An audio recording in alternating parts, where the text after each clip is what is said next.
People in Power, and I'm Summer El-Shahat. On today's program, the toxic truth. The value of human life is equal to zero. The only thing that they value is money and more money. They just don't care. Somalia is a country in the grip of complete lawlessness. It's a failed state which today is almost a no-go zone for journalists who are deliberately targeted by the various warring factions that control the country. But in 1994, despite there being no central authority and violent clashes between feuding clans, journalists were still able to operate in Somalia. It was during this time that Italian journalist Ilaria Alpi and her cameraman Miran Ravatin were in Somalia investigating the use of Italian aid projects as fronts for arms smuggling and toxic waste dumping. But this was a story that someone didn't want told. They were both murdered. An Italian court convicted one man of their murder. But that isn't the end of the story, because a judge recently ruled that the case must remain open as the people who ordered the killings remain at large. This is Hashi Omar Hassan, a 38-year-old Somali. He was found guilty in an Italian court of the murder of Italian journalist Ilaria Alpi and her cameraman Miran Ravatin in Mogadishu, Somalia, in 1994. Hashi was the only person convicted for the murders, despite the fact that there were 7 men in the car that carried the killers. Hashi is presently serving 26 years in prison. We wanted to talk to Hashi Omar Hassan, but we were denied access to him by the Italian Penitentiary Administration on the basis that he is a high-security detainee.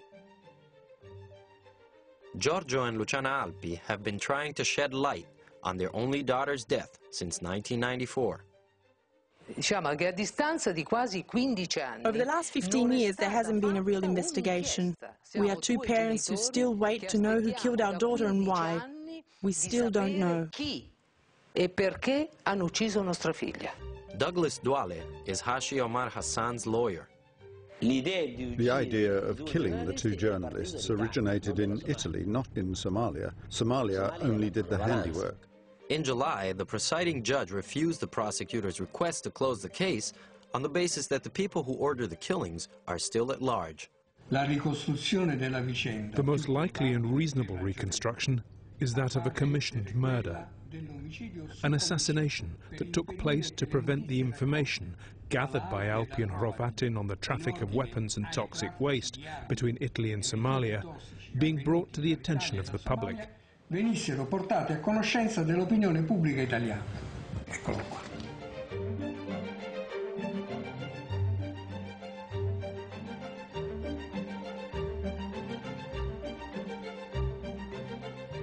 March 20th, 1994.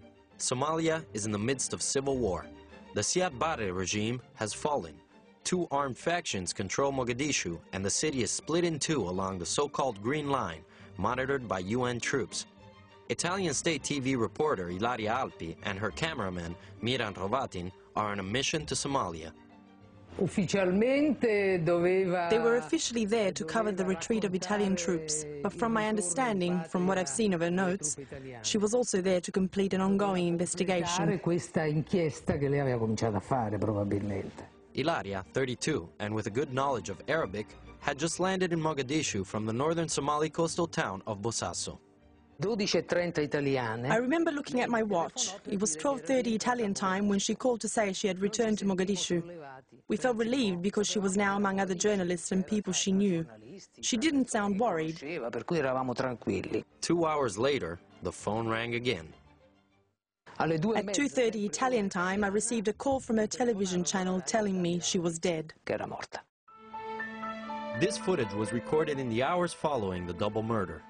After calling her parents, Ilaria Alpi left the Sahafi Hotel. Together with Miran Ravatin, her bodyguard Mohammed Nouraden, and her driver Ali Mohammed Abdi, they crossed the Green Line into Mogadishu North and drove to the Amana Hotel. Upon leaving, Alpi and Miran were attacked by a pickup truck carrying 7 armed militiamen.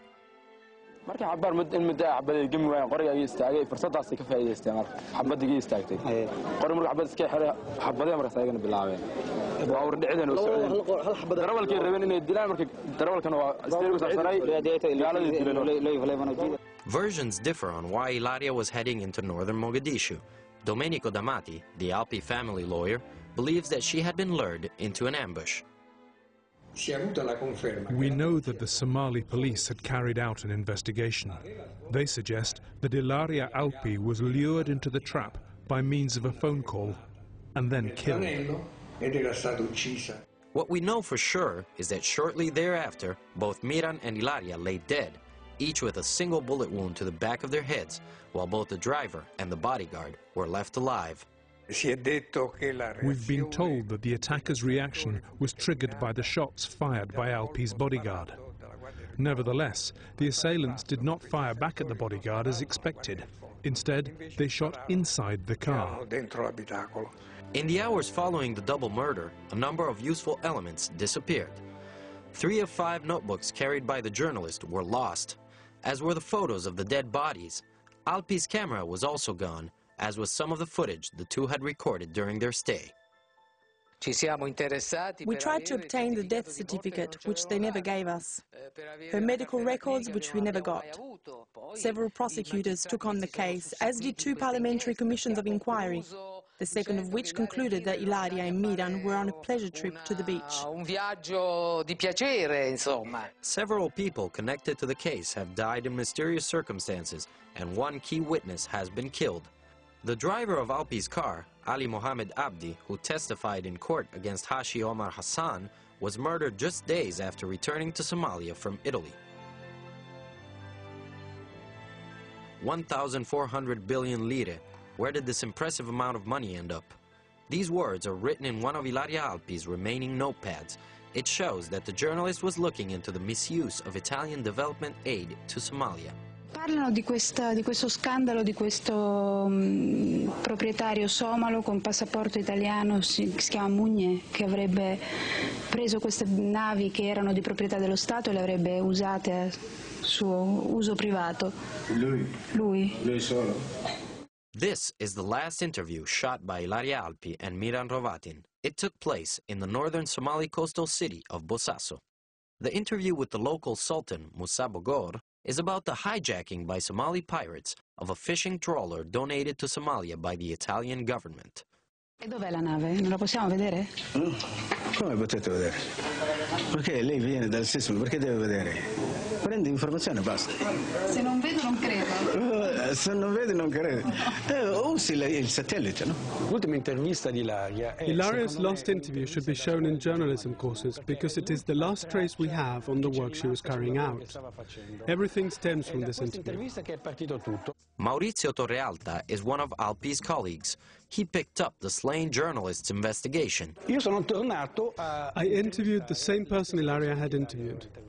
His name is Musa Bogor, and he confirmed that it was known that these ships were involved in arms trafficking.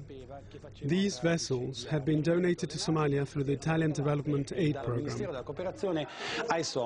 Torrealta began looking into the activities of the ships owned by the Somali High Seas Fishing Company, Shifco, donated to the former Italian colony by Italy's aid program. A 2003 UN report on the violations of the Security Council's arms embargo on Somalia claims that the Shifco fleet was used to deliver weapons to Somalia on behalf of arms dealer Monser Al-Qassar in 1992. The arms were bought in Poland, were cleared by Polish customs with documentation indicating the entire shipment was bound for Latvia, were then shipped onward to Yemen, but eventually ended up in Somalia. The Shifco ships were apparently also used to smuggle weapons to other destinations. I tried to trace the routes taken by these ships. I realized they would go to Iraq, Iran and Ireland. These routes had nothing in common with fishing. According to the Lloyd's Maritime Records, Shifco Fleet's mothership, the 21 October 2, bought with Italian aid money, traveled back and forth between the Indian Ocean and the Mediterranean Sea. Witnesses interviewed by Torrealta say weapons were loaded in Tripoli and transported to Beirut in early 1992. More weapons apparently left the Irish harbor of Killybegs and reached Iran in mid-1994.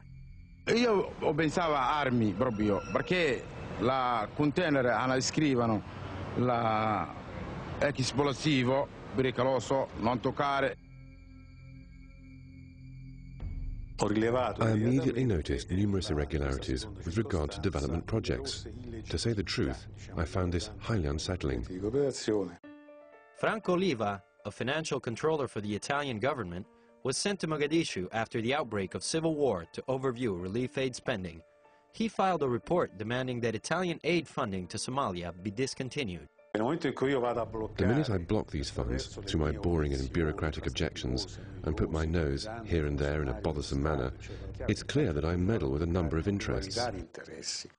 In fact, he'd upset people enough to earn him a bullet in his right leg, yet Oliva managed to escape with his life and return to Italy. The attempt on Oliva's life took place just 5 months before the murder of Ilaria and Miran. In the 80s, it was strikingly easy for Italian businessmen to open tanneries in Somalia, in the area south of Mogadishu. Even back then, many Somalis claimed that these plants were used to dump toxic waste coming from Italy. Italian-funded development projects, such as the tanneries, were allegedly used to cover up the burial of waste along Somali seashores and countryside. One way to conceal toxic waste was to place it underneath the ground while digging wells, building streets, or during the construction of irrigation plants. There were also other things that could spark suspicion. There were programs, especially in the agricultural sector, in which the amounts of displaced soil were particularly elevated in relevance to the project's aims. Franco Oliva claims aid money was used to dig holes into which imported toxic waste was dumped. His account was confirmed by an Italian parliamentary commission of inquiry into the illegal dumping of waste in Somalia.